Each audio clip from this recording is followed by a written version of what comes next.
Right, so the last bit of the intro lick now is just the So what you're doing there is you actually you tap in across the strings in a scale box, and basically this just goes on to the end of the first part. What hopefully you've been practicing. Again, you're not using a pick, so you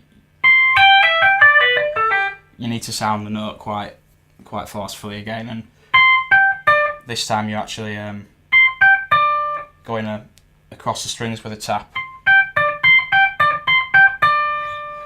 and you're just playing down the box. So you've got sextuplets again, the middle finger tap on the 20th fret there, and then I like to use my third finger now, but you can use your second finger on the 15th fret of the E string, and the first on the 12th fret of the E string. So you've got, and then same on the B string. And this one changes a little bit. You got the middle finger tap on the 19th fret of the G string, and now your second finger is moving down to the 14th fret of the G string. First finger still on the 12th fret, so you're staying in that sort of box there.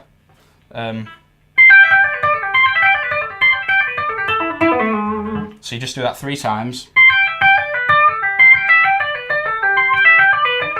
and then you go down. So middle finger on the 19th fret of the D string, exactly the same as what you did on the G string. Second finger, 14th fret, first finger, 12th fret.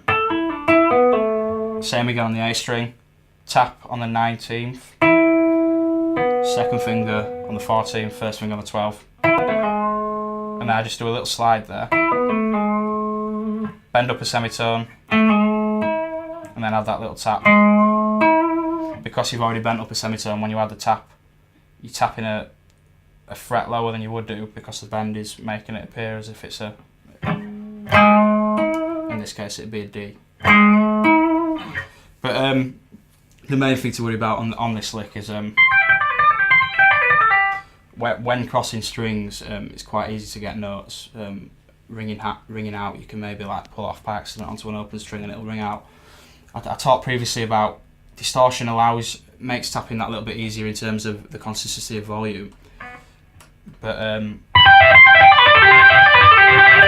actually also, in this case, can cause a few problems with notes ringing out.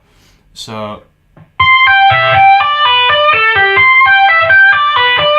it's really important to practice this one very slowly, as I just showed you there. And it's when you go back from that third string back up to the first string that it can cause a problem. So you actually sort of need before you move, bring this first finger up slightly to dampen that G.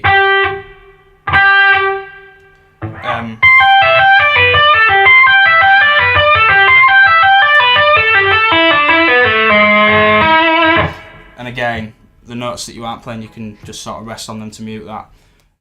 One other thing that applies to the previous bit as well, and even more so this bit, I find that you need to, when you're moving up the neck, I find it easy to concentrate on what the tapping hand is doing. And hopefully if you've practiced those scales and you're comfortable with your fretting hand and what that's doing, it should sort of take care of itself, and you can just focus on the tapping hand. So that's why it's really important to get that scale to a confident level so you can focus on. I don't know if you can see, but I'm always looking at my middle finger for the tap. I instinctively know what this hand is going to do. So that bit is the end of the lick. All that's left for you to do is to put the two together. Obviously it comes in at the end of this bit.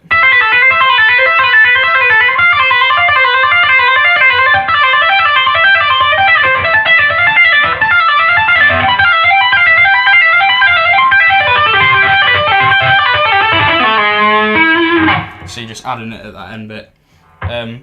Practice them separately if you need to. Practice them at a really slow speed, and then join the two together.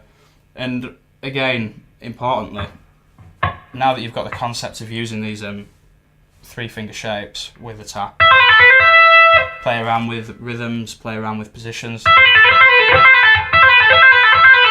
can do it 16th notes like that, pulling off. You could do anything with it really. Make something up yourself and enjoy it. And come back for the level 5 lesson where I'll be demonstrating some even more creative approaches to tapping and more ideas that you can use when tapping. Cheers.